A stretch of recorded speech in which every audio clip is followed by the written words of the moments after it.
Senhoras e senhores, muito boa tarde. Sejam muito bem-vindos à continuidade do ciclo de palestras do Salão Caminhos de Pedra, 24º Enacor, 47ª RAPV, tarde desse terceiro dia de evento.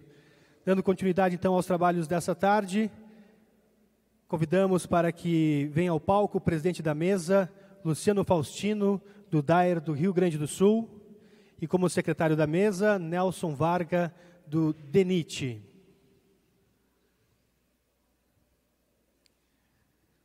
Para a palestra que abre a tarde de hoje, Cássio Alberto Teoro do Carmo, da Husker, sobre utilização de geogrelhas na restauração de pavimentos. Lembramos que a palestra terá duração de 45 minutos, com os últimos 15 finais para perguntas e respostas. Perguntas poderão ser encaminhadas via QR Code para aplicativo de mensagens, no qual a mesa presidirá e comandará a leitura das perguntas. Uma boa palestra a todos.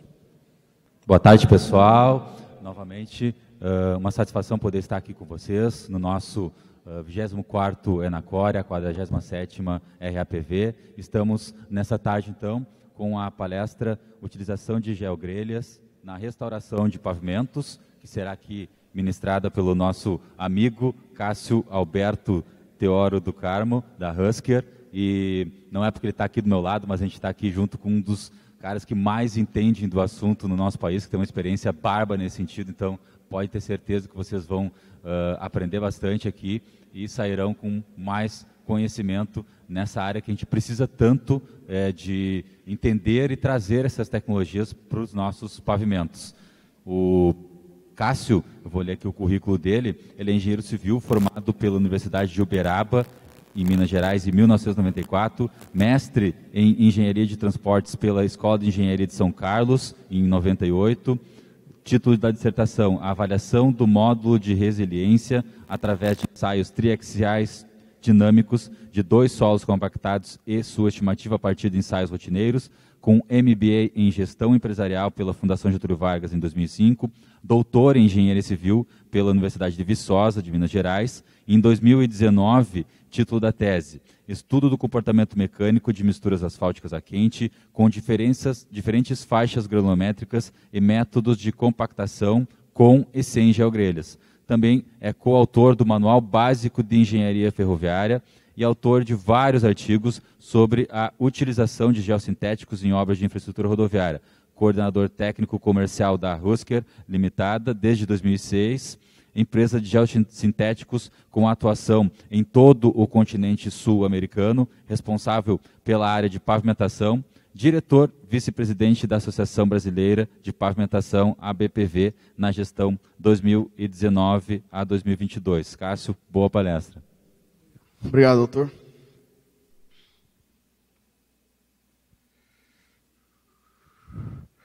Boa tarde a todos. A gente vai comentar um pouquinho da utilização das geogrelhas para a restauração de pavimentos, né? Aqui está o currículo, o doutor Luciano já leu, mas antes eu queria mostrar, nossa, tem um erro ali, aqui é a Husker, é a fábrica da Husker na Alemanha, então é a sede principal, né? Ela foi criada em 1861 e a gente está presente em todos os territórios do mundo. Então, a Husker tem mais de 50 anos produzindo geossintéticos. Quando ela começou, ela produzia tecidos normais e aí começou a produzir geossintéticos e tecidos técnicos. A matriz, eu comentei, fica em Gescher, na Alemanha. Aquela foto é a foto da unidade que a gente tem lá em Gescher, da matriz. É um prédio histórico, todo conservado. E toda a grande parte da produção é feita nessa planta. Tá? Tem 10 subsidiárias, estamos em todos os continentes. No Brasil, a gente está localizado em São José dos Campos. Essa aqui é uma foto da unidade de São José dos Campos, que é responsável por toda a América do Sul. Então, ela foi fundada em 98, e de lá para cá a gente vem trazendo os geossintéticos, as geogrelhas, geotêxteis e vários produtos que a gente produz da Alemanha para o Brasil, e do Brasil a gente distribui para a América do Sul inteira. Tá? Tem corpo técnico e tudo. Basicamente, a Husker trabalha nesses 4 segmentos, né? Em obras de terra, fundações, obras de pavimentação e ferrovias, na qual eu sou responsável exatamente por essa unidade, que é a área de pavimentos e ferrovias. Temos alguns produtos que a gente foca na área de obras fluviais e marítimas e em obras ambientais e aterrosanitárias. Então, vamos começar a falar basicamente dos materiais, e aí a gente vai discutindo ao longo da apresentação. Então, basicamente, quando a gente pensa em sistema anti-reflexão de trincas, a gente tem 3 tipos de materiais. A gente pode trabalhar com os geotêxteis, os não tecidos, que é basicamente para a barreira de umidade e alívio de tensões, as geogrelhas, que são para reforços, e os geocompostos, que é uma união dessa geogrelha, esse geotêxtil, que a gente usa para alívio de tensões, reforço, barreira de umidade. Basicamente, quando a gente vai restaurar um pavimento rígido, de concreto, a gente coloca esse geocomposto em substituição a uma camada fina de regularização. Então, os tipos de aplicação é restauração de pavimentos flexíveis, regularização de pavimentos rígidos de camada que está todo trincado, todo danificado. Então, a gente faz uma regularização no início, basicamente, em cima do pavimento rígido. A gente avalia como está a estrutura, lógico, se as placas tiverem bailarinas, né, que é um termo que a gente usa, a gente tem que reconstruir a placa. Caso contrário, a gente colocaria uma camada de material asfáltico e depois colocaria a geogrelha. No caso do geocomposto, a gente pode tirar essa camada fina, material asfáltico, e colocar ele direto e fazer a restauração, que a gente vê exatamente nessa terceira foto aqui. Então, quando a gente pensa em reflexão de trincas, o que é isso?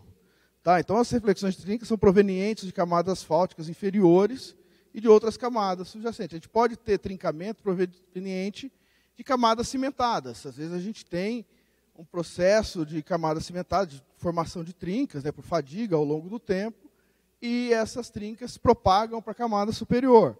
Juntas construtivas, às vezes nós fizemos um pavimento e vai fazer um alargamento, uma terceira faixa, ou vai implantar o acostamento, a gente tem uma junta construtiva de fora a fora. Às vezes a gente já viu isso em várias rodovias, e aí a gente pode usar a geogrelha para evitar esse tipo de junta. De escavações, às vezes a gente abriu uma galeria por alguma coisa, e de junta de dilatação de pavimentos rígidos.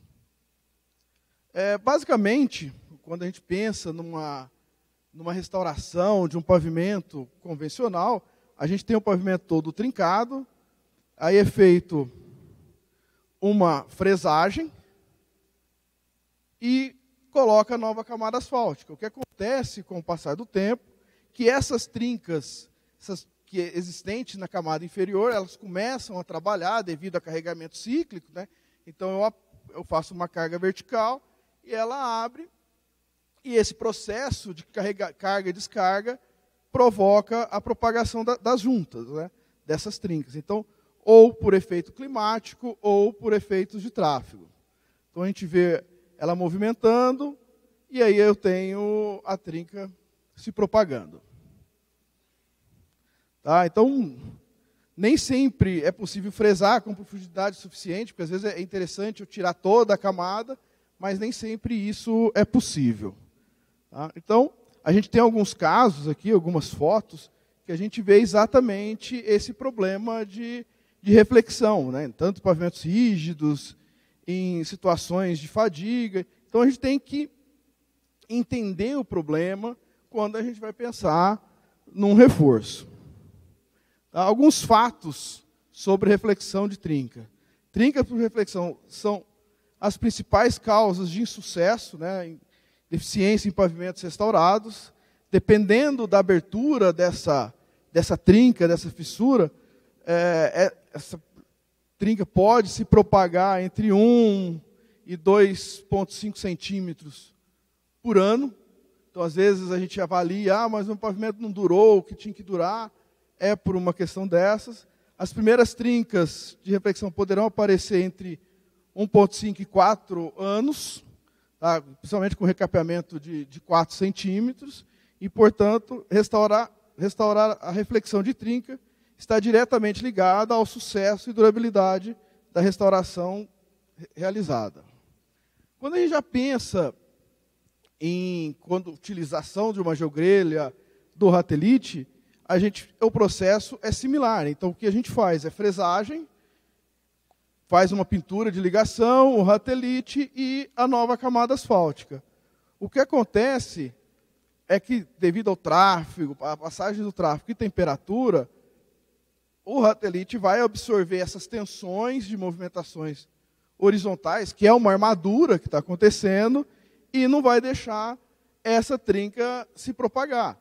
Então, a gente vai ter um aumento da vida do pavimento e as intervenções são menores. Se amanhã eu tiver um problema que eu vou ter que fazer, eu tive trincas de fadiga na superfície, eu posso vir fresar partes dessa camada asfáltica e colocar uma nova. Eu não preciso sempre estar colocando uma geogrelha e trocando. O que a gente tem que se preocupar muito, quando a gente vai fazer restauração, a gente vai olhar algumas coisas para frente, é que a geogrelha tem que sempre estar na área de tração da camada asfáltica. Então, se eu tenho, por exemplo, um pavimento hoje com 10 centímetros, e eu fresar 5 e colocar a geogrelha, ela vai ficar na zona neutra. O ideal é eu fresar 6 ou 7, colocar a geogrelha e recompor, porque aí sim ela vai estar na zona de tração, e aí você vai poder ter um desempenho dela total. Caso contrário, ela simplesmente vai servir como uma camada de alívio de tensões. Então, basicamente, é isso. Quando a gente vê em pavimentos novos, né, que eu estou... O laser point é... Ah, tá bom. A gente vê exatamente as tensões que acontecem no pavimento. Então, quando eu tenho a camada asfáltica, ela está acontecendo aqui, e aí eu tenho um processo de absorção das tensões pela geogrelha. E com isso eu aumento a vida de fadiga da minha mistura asfáltica, porque eu bloqueio a movimentação dessa abertura, dessa trinca, então eu travo como se eu estivesse fazendo uma laje de concreto armada. Eu coloco ferragem na fibra inferior, é exatamente o que a gente faz em camada asfáltica. Então, aqui eu tenho um exemplo do que acontece. Deixa eu só pegar uma água. Então, o que acontece quando eu tenho um pavimento nessa situação, fissurado, não adianta simplesmente eu vir nessas condições de colocar simplesmente a geogrelha aqui em cima. Eu preciso de fazer uma reperfilagem, colocar uma massa fina, para depois eu colocar a geogrelha e a nova camada asfáltica. Se eu não fizer isso e lançar a geogrelha diretamente em cima disso aqui, eu vou ter lugares de vazios, e aí eu não vou ter eficiência, porque ela não vai estar totalmente travada, não vai estar totalmente apoiada para ter os benefícios que ela tem. Então, basicamente, a Husker trabalha com 3 tipos de polímero, né, para produzir geogrelhas. As geogrelhas de poliéster, de 50 kN, as geogrelhas de PVA, de 50, e as de fibra de vidro, de 50 ou de 100 kN de resistência à tração. E aí não existe uma regra de falar assim, por que eu uso uma ou uso a outra? É projeto. A gente tem algumas situações de contorno, algumas situações, mas a gente tem que sempre dimensionar a geogrelha. Não adianta falar assim, coloca essa e depois muda. A gente pode ter problema de desempenho, entendeu? Principalmente quando eu freso o pavimento. As geogrelhas de fibra de vidro não são adequadas para colocar em cima de superfície fresada. Quando eu tenho as geogrelhas de fibra de vidro e coloco em superfície fresada, eu tenho uma quebra dela muito grande, devido às ondulações que está na minha superfície fresada. Normalmente, se a gente coloca, a gente já fez alguns experimentos, você coloca uma de 100, quando você faz todo o processo e tira a geogrelha e faz os ensaios, essa geogrelha de 100 ela cai para 20, 30 quilonewtons. Então, não é adequado. Já com as geogrelhas de poliéster, de PVA, isso não ocorre. E sempre a abertura de malha é 4x4. Isso por causa do tamanho máximo do agregado da mistura asfáltica. Então, não é simplesmente eu chegar, mas vou colocar fechando tudo. Não dá. A gente tem que saber qual é o tipo da mistura asfáltica, qual a granulometria da mistura asfáltica, para você poder dimensionar e ter o desempenho adequado do seu pavimento. Então, aqui é um exemplo que eu gosto de usar essa foto. Não é no Brasil, é em Uganda, que foi feito um pavimento asfáltico, então 2 centímetros de regularização, o ratelite mais 5 centímetros.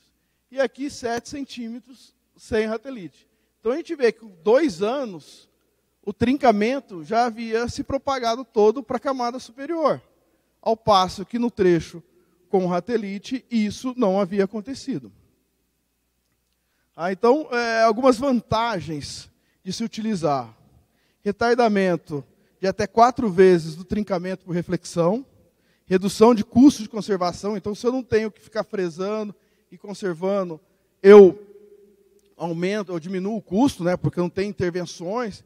E às vezes a gente pensa, quando a gente fala em intervenções, a gente fala assim, mas é o custo direto de material, de mão de obra. Às vezes o custo indireto de uma intervenção, de uma paralisação de uma via é muito maior. Eu deixo as pessoas incomodadas, elas não conseguem ir e vir para os lugares, eu bloqueio envio de caminhões, principalmente quando eu faço em cidades, porque aí eu bloqueio a via toda e às vezes é uma via de comércio e você para o comércio naquele momento. Então, prolongamento da vida útil do pavimento restaurado e soluções econômicas para a restauração de vias. Aqui foi eu gosto dessa foto porque foi a primeira obra que a Husker fez, né, que forneceu as geogrelhas. Antes não tinha toda uma tecnologia, a gente começou, e aí a gente vai ver a evolução, que eu vou mostrar para vocês, da história. Tudo, né? Então, as primeiras obras foi no início da década de 70, né? Foram utilizadas pela primeira vez camadas asfálticas, isso na Alemanha. Até então, eles só haviam utilizado as geogrelhas em solos, né, entre camadas granulares e tudo. Tanto é que o termo de gel sintético, geogrelhas, é de gel por causa de solos, né? O ideal era, para pavimento, a gente pensar só em grelhas, mas é um nome geral, então vamos usá-los. Aplicado em contato entre camadas asfálticas, geossintéticos serviriam como elemento para formação de barreiras de umidade e para tentar o trincamento por reflexão após restauração. Então a gente tem que entender, ver as experiências, ver o que aconteceu ao longo da história para ir mudando e melhorando.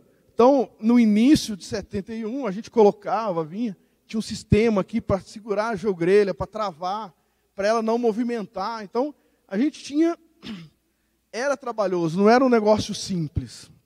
E aí vem a evolução, né?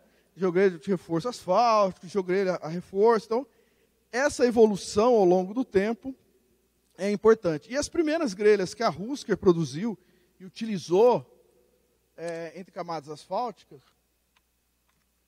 não tinha um geotexto, não tinha um não tecido ultrafino. E aí o que a gente precisava? De prender, fixar ou com pregos, ou colocar um micro em cima, para deixar ela posicionada. Hoje as geogrelhas, a gente viu anteriormente, ela vem com não tecido ultraleve, que serve exatamente para dar aderência na camada inferior e você conseguir trabalhar sem grandes problemas. Então, inúmeros projetos ao longo do mundo a gente vem desenvolvendo e utilizando, né? Então, a gente já forneceu grelhas para as diferentes zonas climáticas do mundo, né? Que às vezes usa na Europa, no Brasil é um pouco diferente. A gente tem várias experiências, diferentes aplicações, rodovias, aeroportos, túneis. No Brasil a gente tem muita experiência em rodovias, algumas pistas, né, de autódromos. Então, isso é importante a gente conhecer a experiência do que é desenvolvido. Tanto no mundo, algumas fotos daqui são no Brasil, que a gente vem desenvolvendo e utilizando. Então, aqui a gente tem uma evolução do Ratelite ao longo do tempo, né? Então, em 1971, iniciou o Ratelite. Então, é até engraçado, porque foi o ano que eu nasci. Então, eu tenho a minha idade. E, em 97, foi acoplado esse não tecido, então ele passou a chamar Ratelite C. A gente vê exatamente a diferença. Aqui ele tem um não tecido ultra leve aderido, que ele só serve, a única finalidade dele é dar aderência na camada inferior. Já em 99, nós fizemos a primeira obra no Brasil com geogrelha. Nunca antes havia se usado geogrelhas para a restauração do pavimento. Então, essas fotos são da primeira aplicação na região de São Carlos, em São Paulo. Em 2000, foi lançado o XP, que muda a questão de deformação. Em 2010, o Samigrid.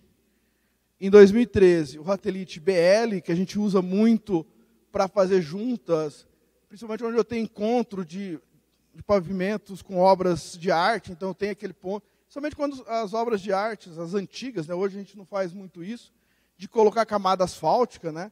Então, naquela junta ali, a gente utiliza o Ratelite BL. Em 2015, que a gente lançou o Ratelite G, que são as geogrelhas de fibra de vidro. E agora, em 2019, nós lançamos o Ratelite Eco, C-Eco, que são grelhas com polímeros de poliéster reciclado, de alta resistência. Então, não é um poliéster convencional, né? E ele tem todo um tratamento, tudo para você poder utilizá-lo. Todas essas grelhas são produzidas na Alemanha e a gente traz para o Brasil e distribui na América do Sul. Então, aqui está basicamente uma foto deles, né? A gente vê que não tem muita diferença entre o C e o Eco, né? Aqui já estão o XP, o Samigrid, que já tem um geotexto mais grosso, e o BL e o G. Então, visualmente, tem algumas diferenças, mas você pode confundir uma com a outra. Então, tudo é muito bem avaliado, tudo muito bem estudado. As grelhas, para não dar esse problema, são todas marcadas, né, ao longo dela. Então, numa obra, se tiver 2 ou 3, é difícil isso acontecer, mas você consegue identificar baseado, mesmo que a bobina estiver aberta, né? E aí, quando a gente pensa em desenvolvimento, a gente tem que pensar na instalação. Porque não é simplesmente, eu tenho a geogrelha. E a questão de instalar? Como é que eu vou instalar isso? Então, assim, as primeiras obras no Brasil, a instalação era manual, então a gente colocava uma corda aqui na bobina, e para ver que aqui eu tenho uma junta construtiva, né? Já em 2001, a gente melhorou um pouco o processo, ficou um pouco menos artesanal. Em 2011, ainda puxando com o pessoal e tudo.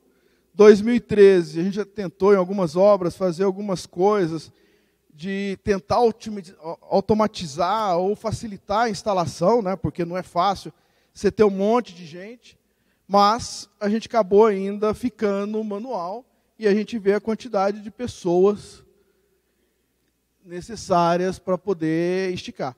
Porque a grande vantagem ou a grande preocupação que a gente tem quando instala essa geogrelha é que ela tem que ficar lisinha, tem que ficar uniforme. Se ela ficar com rugas, essas rugas vão gerar trincas na camada superior.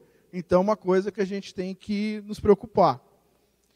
Em 2016, a gente já continuou manual, melhorando alguma coisa ou outra. Em 2020, ainda foi manual. E agora, em 2022, a gente já tem um implemento que a gente envia para algumas obras para instalar automatizado. Então, é um processo muito rápido e muito fácil.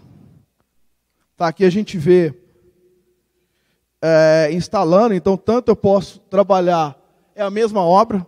No início, a gente trabalhou com uma empilhadeira e depois a gente foi trabalhar com uma bobcat. Então, quando a gente começou a estar nessa obra e colocar, a gente falou, o processo na Europa se usa com empilhadeira, vamos colocar empilhadeira.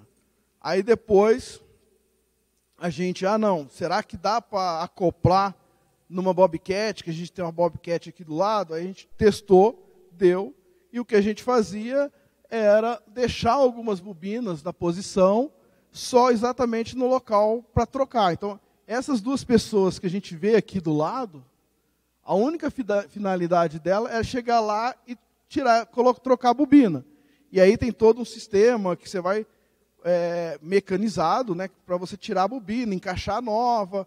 Então é um processo muito rápido e muito fácil. Então, o que a gente tem que sempre se preocupar, e é uma coisa que a gente olha em obras, a taxa de ligação, a pintura de ligação, qual é a taxa correta. E aí, o que a gente sempre recomenda é 0,5 de resíduo, uma pintura asfáltica. E aí, mas como é que eu controlo? Às vezes eu não tenho bandeja na obra, e aí sempre fica, como eu vou fazer? Então, às vezes a gente fica muito na mão do operador, porque, não, eu consigo fazer. Então, a gente utiliza um sistema, um teste na obra, para exatamente ver se eu consigo. Normalmente, eu prefiro esse daqui, que é mecânico, é mais fácil, do que esse digital. E o que é recomendado é trabalhar com, no mínimo, 10 quilos de tração. Basicamente, eu peguei uma balancinha de peixe, vamos chamar assim, muita gente chama disso, ou uma de mala, né? E fazer um teste. Então, existe um procedimento para exatamente avaliar isso daqui. Então, tem um tanto que ela levanta, tem um raio aqui, para ver qual é a resistência, se está correto, se ela está bem aderida e não vai me dar problema futuro na obra. Então, falando em desenvolvimento, a Husker tem inúmeras pesquisas que vêm sendo desenvolvidas, né? Os primeiros ensaios de laboratório foram na década de 80, né? Então, ensaios de flexão e tudo.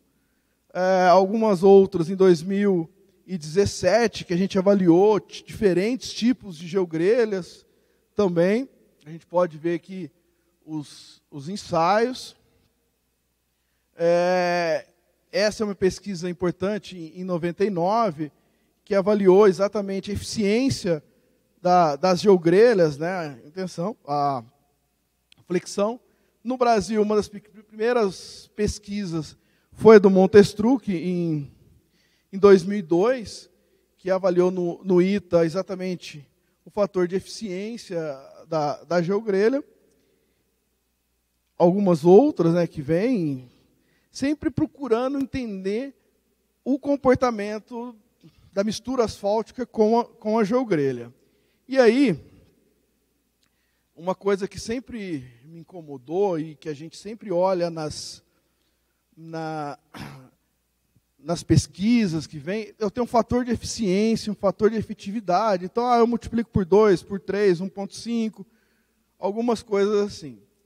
E aí, em 2019, eu fui fazer doutorado. Essa aqui é uma pesquisa minha, meu doutorado.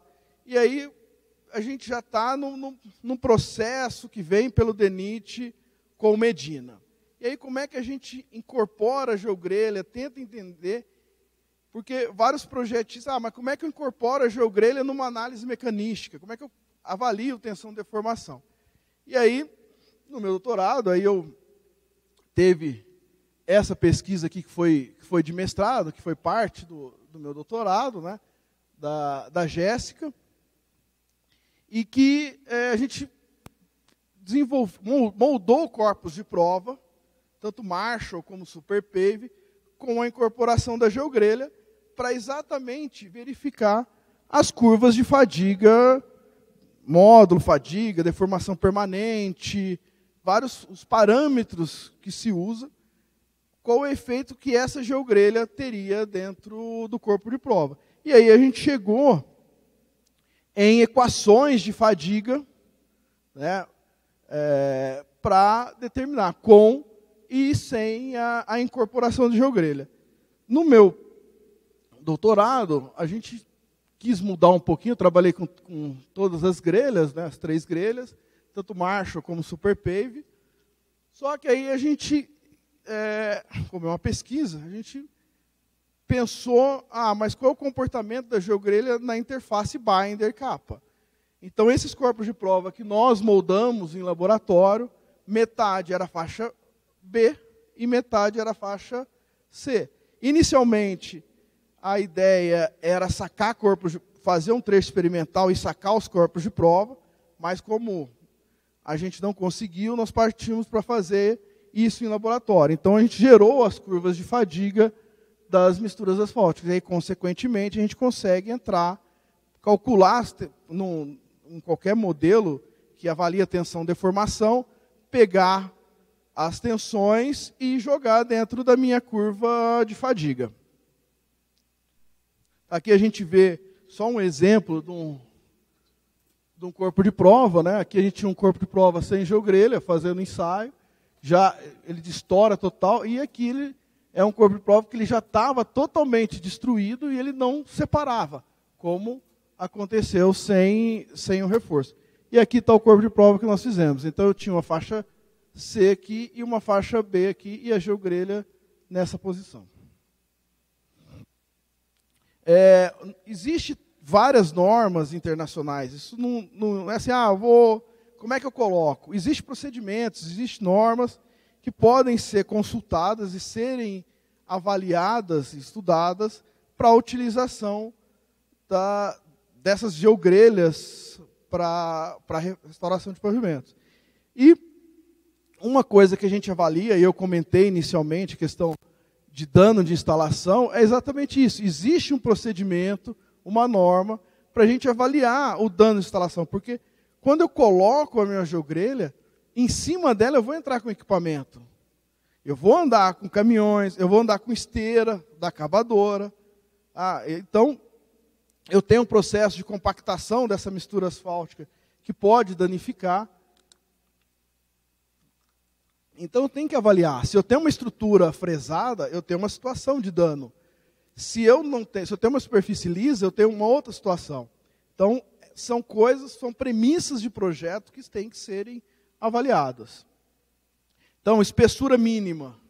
Existe uma norma na Alemanha que recomenda uma espessura mínima. Não adianta eu começar a reduzir muito a espessura, eu não tenho massa suficiente em cima para a gente poder mobilizar a geogrelha e ela poder trabalhar. Então, o mínimo que a gente recomenda é entre 4 e 4,5. No Brasil, eu costumo falar em 4,5. Tá? Então, alguns ensaios de aderência que é feito. Esses ensaios, hoje, no Brasil, tem laboratórios que fazem, né? E uma outra situação, não sei como é que está meu tempo aí, estou meio perdido. Uma grande coisa é assim, eu fiz meu pavimento, eu usei, fiz tudo, só que por um motivo ou outro, eu vou ter que reciclar isso, eu vou ter que fresar, reciclar, eu vou ter que mexer na minha estrutura, às vezes por N situações, e aí eu tenho que entrar com reciclagem. Tá? A Husker tem várias pesquisas fora com reciclagem, então em 92 foi a primeira pesquisa que a gente utilizou, né, de fresar as camadas asfálticas, e aí eu estou falando somente em camadas asfálticas, e trazerem novamente, né? Então aqui está a pesquisa, então foi fresado, a gente tem um processo de fresagem, a mistura vem, quando eu tenho grãos grandes, eu tenho que separar, então eu pego o meu fresado com as joelhas e entro no processo de peneiras, e aí o que é muito grande eu separo, o que der para incorporar é incorporado. E aí a gente tem todo o procedimento, essa obra usou o Ratelite C, né, já estava, eles quiseram fresar por algumas situações, fresamos 10 e incorporou na mistura nova. Então passou por tambores, foi todo desenvolvido, essa de 2017. Aí a gente tem a vista, ou uma foto das características, né, da pilha pós-peneiramento. Né? E aí o interessante é isso. A gente pegou exatamente esse fresado, voltou e fez os ensaios. Então a gente verifica que a estabilidade Marshall e a fluência estão basicamente maior, estão um pouco maior do que com referência sem fibras, né? Sem essas fibras que foram incorporadas durante a fresagem. Então, é possível e é fácil de utilizar. Não existe, às vezes, mas enrola, eu já ouvi algumas pessoas falar, enrola no tambor, é difícil de fresar, não fresa. Se as camadas estiverem bem aderidas, isso não acontece. Quando eu não tenho camada, que ela não está bem aderida, não está bem uniforme, por exemplo, vou ter que fresar porque houve um problema de escorregamento. Isso é fácil da gente ver no início da obra. Porque se ela não tiver a quantidade de ligante adequada para dar aderência, ela vai escorregar. Então, mas aí eu vou ter que fresar, colocar, aí a grelha enrola no tambor e dá uns problemas. É mais difícil de voltar para um processo de reciclagem.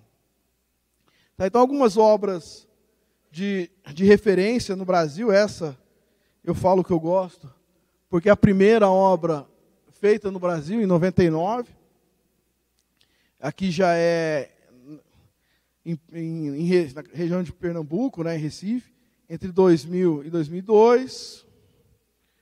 A MG 424, em 2012, era um pavimento rígido, né? E aí, entre Belo Horizonte, ou ali da linha verde Pedro Leopoldo, e ele estava todo trincado. E a gente avaliou exatamente essas placas, a condição dessas situações, aonde estava totalmente deteriorado dessa forma, ela foi removida e refez a placa. Então a gente tem que avaliar se a placa está boa para receber isso. Se ela estiver muito bailarina, estiver movimentando, você tem que arrancar e refazer novamente. Então a gente avaliou todas as juntas, né, aonde não passava, num procedimento internacional, a gente arrancou as placas ou quebrou, tiveram algumas que foram feitas pelo processo de quebra, né, igual foi feito aqui no Rio Grande do Sul, a gente quebrou, e depois veio com a BGS, com rolo pesado, a BGS e camada granular. Em outros lugares, camada asfáltica.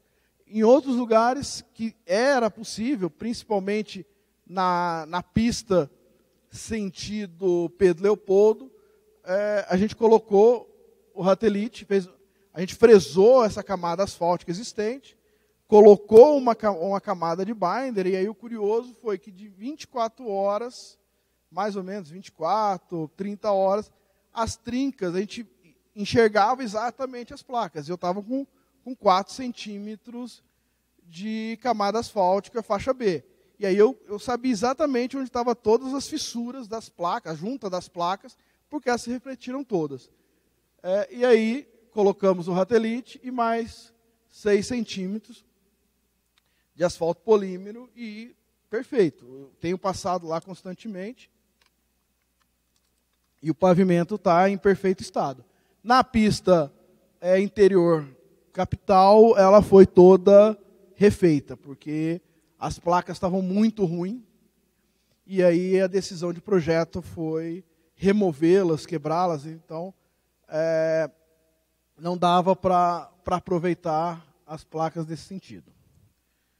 O aeroporto de Congonhas, em 2007, na pista auxiliar, ela tinha, também eram placas de concreto, né, lá nessa pista auxiliar, e ela houve várias restaurações, vários recapeamentos. E aí o que foi feito foi uma fresagem para regularizar toda a pista, né, porque ela não estava uniforme, estava muito irregular. Foi colocado uma camada de binder, um ratelite, e aí a gente vê que ele foi colocado somente nas juntas do pavimento. O que a gente fez foi, quando fresou, a gente via todas as juntas, a gente fez todo o levantamento com topografia e marcou todas elas para depois vir colocar as geogrelhas e a camada asfáltica e o pavimento pronto. Aqui, recentemente, no aeroporto de Porto Alegre, foi colocado o ratelite. A gente viu, quando a gente pousa lá embaixo da pista, tem um ratelite. E aqui a gente trabalhou com o XP, devido a solicitações e tudo. Em 2006, no terminal urbano, então quis mostrar para vocês exatamente as possíveis aplicações rodoviários, urbanos e aeroportuários. E, para concluir, as geogrelhas vêm sendo utilizadas como reforço de camada de asfalto com sucesso nos últimos 50 anos. Diferentes tipos de produtos exercem diferentes funções no pavimento, então a gente tem que entender muito bem isso. Inúmeros projetos, pesquisas e ensaios realizados em vários países, universidades e institutos do mundo comprovam o desempenho para diferentes tipos de produtos. Normas e especificações existem e devem ser consultadas, e a reciclagem é possível. A reciclagem de pavimento com a geogrelha é possível. Então é isso. Muito obrigado, Luciano. Muito obrigado.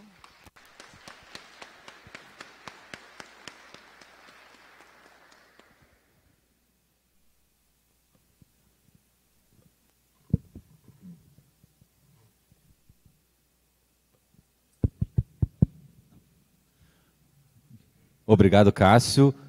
Palestra, como sempre, muito esclarecedora. Importante aliar o conhecimento teórico de um doutor, legitimamente, com a prática, que é muito importante. Isso, a gente sabe que muitas vezes a teoria ela precisa do exemplo, e tu, com a tua experiência, tu conseguiu demonstrar isso aqui na tua apresentação. Pessoal, agora vocês estão vendo aí na tela, nós temos o QR Code, então vocês podem mandar perguntas para esse WhatsApp, e a gente vai lê-las aqui e o Cássio vai poder responder.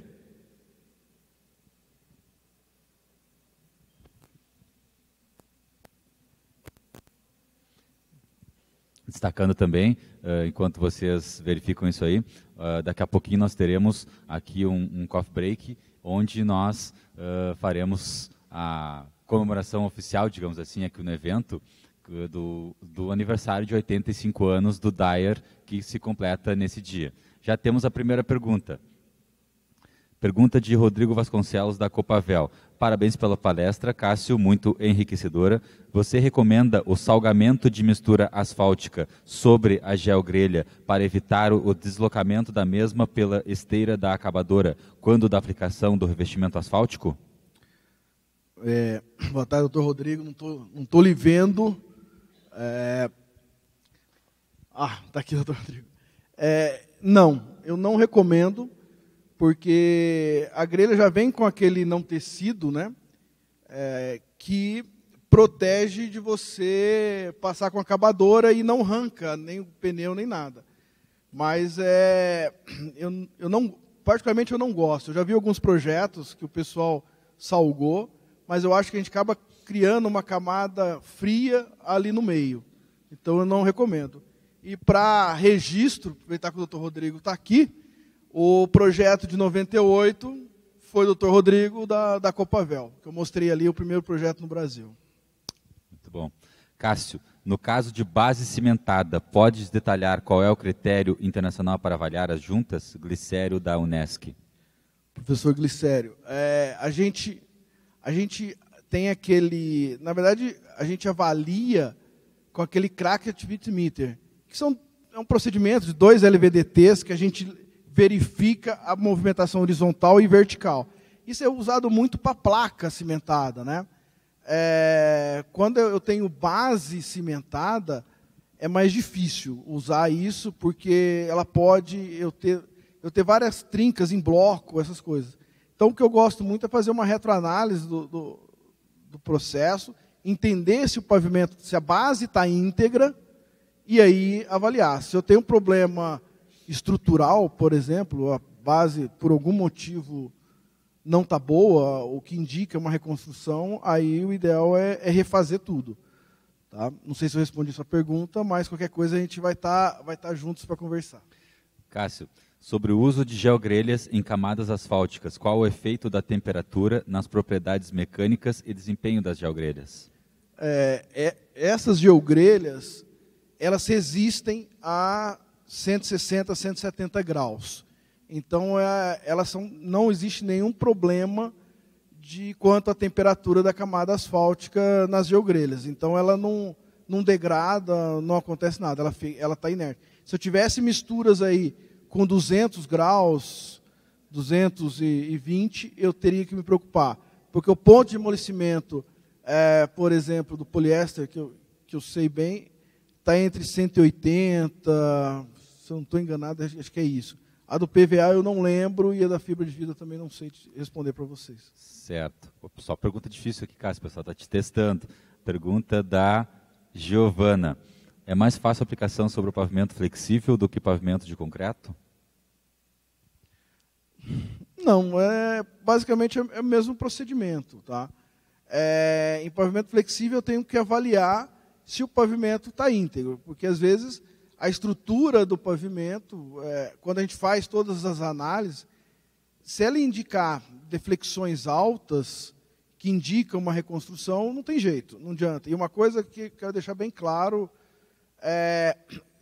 as geogrelhas para restauração de pavimentos, elas não reduzem deflexão. Ela é basicamente para retardamento de trinca. Vou colocar uma geogrelha para reduzir a deflexão. Não, isso não acontece.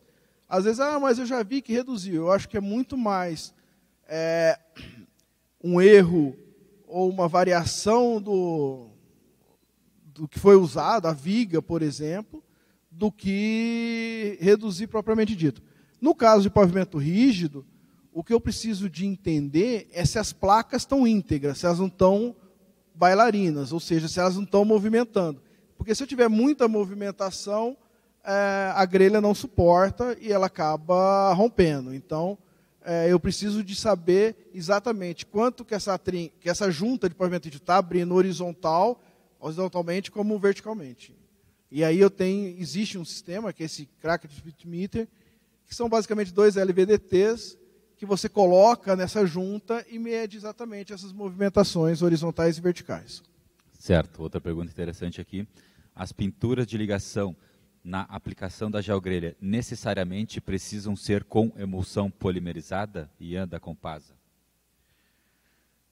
Normalmente no Brasil a gente usa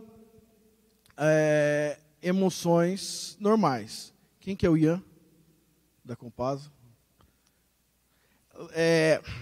Essa obra que eu mostrei estendendo com o equipamento é na sua obra. E lá, usar a emulsão polimerizada, eu vou te falar que foi um diferencial muito grande. A emulsão polimerizada é muito boa para aderência. Na Europa, basicamente, se usa só emulsão polimerizada. No Brasil, que a gente não tinha muita experiência. Mas, tanto é que na sua obra a gente reduziu um pouco a taxa. Normalmente a gente trabalha com 0,5, 0,6 de resíduo, e lá na tua obra a gente reduziu para 0,4, 0,5, por ela ter uma aderência, uma elasticidade muito grande. Aquela emulsão que vocês estão usando lá é diferenciada. Excelente. Cristiano Moreira, da Solocap. Esse fez 3 perguntas de cara aqui, Cássio. Acho que 2 tu já respondeu, e a número 1. Parabéns. Como definir o diâmetro do fio e a malha da geogrelha para a espessura mínima do CBUQ? Eu não entendi essa pergunta, Cristiano. Espessura do fio? É assim, a gente não... Quando a gente produz a geogrelha são fios, são um monte de fiozinhos. Tá? E aí, quando você quer 50 kN, você coloca, vou chutar número, tá? 50 fiozinhos. Quando você quer menos, você diminui fiozinhos. Então, assim, a gente não costuma avaliar essa espessura, porque essa espessura da grelha pronta, nós estamos falando lá de 1, 2, 3 milímetros. Então, é muito pouca para ter interferência em aderência e tudo. O que é importante verificar é a abertura da malha. A abertura é importante para você poder ter ligação entre as 2 camadas asfálticas. Certo. Mais uma pergunta aqui. O betume é um limitante para a temperatura? Pergunta da Ana Cristina. Não sei se eu entendi muito bem a pergunta. Porque o betume, ele tem que estar aquecido para você produzir sua mistura asfáltica. Então, assim, é possível trabalhar com asfalto morno? Acredito que sim. Coloca asfalto quente, já colocou. No Brasil a gente não tem nada. Mas, normalmente, o que muda a temperatura é o tipo de ligante, de cap. Se eu tenho um cap convencional 50-70, se eu tenho um polímero ou modificado por borracha, eu tenho uma temperatura de usinagem diferente. E aí você coloca na pista. Normalmente não tem nenhum problema essa temperatura desse ligante, de nenhum dos 3 situações. Porque elas não chegam na obra, você usina lá numa temperatura mais alta, ela chega na obra com uma temperatura menor, que você consegue compactar tranquilamente. Mais uma pergunta do professor Glicério aqui. Na base cimentada, tem procedimento recomendado para ancorar a geogrelha antes de executar o revestimento? Eu entendi essa pergunta. Colocar a geogrelha diretamente na base cimentada. A gente não recomenda. Eu não consigo ter aderência. Aí, normalmente, o que a gente recomenda é colocar uma camada asfáltica pequena. O ideal é se a gente conseguisse fazer até, às vezes, um tratamento, alguma coisa que é espessuras menor, que aí eu consigo ter uma aderência e colocar. Porque é como se eu... Por exemplo, eu gosto de usar esse exemplo, porque quando a gente fala em camadas asfálticas, as pessoas não enxergam muito isso. Mas quando a gente fala em laje de concreto, eu vou fazer uma laje da minha casa, laje de um prédio, a armadura, ela tem que estar no meio do concreto. Se eu colocar a armadura embaixo e a placa de concreto em cima, ela não trabalha. Então, eu preciso de ter uma espessura de material asfáltico para poder dar aderência ou dar aquele recobrimento que a gente usa.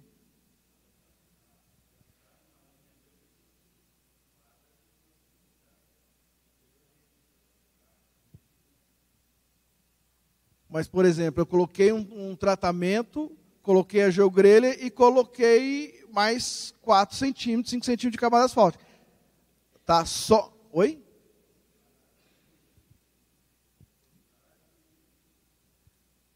Não, porque eu tô dentro da situação asfáltica, né? Eu entendi o que o senhor está falando porque quando eu tenho uma camada cimentada, eu tenho uma situação aderida, né? Ela pode estar ali, mas a gente considera sempre dentro da camada asfáltica. Tá?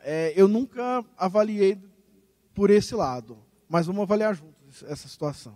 Certo. Obrigado, professor Cássio. A gente poderia ficar aqui a tarde inteira respondendo perguntas pela experiência que tem aqui o nosso palestrante, mas em função do tempo, pessoal, a gente tem que encerrar. Obrigado a todos. Aproveitem o evento, ainda temos muita coisa boa até amanhã. Obrigado.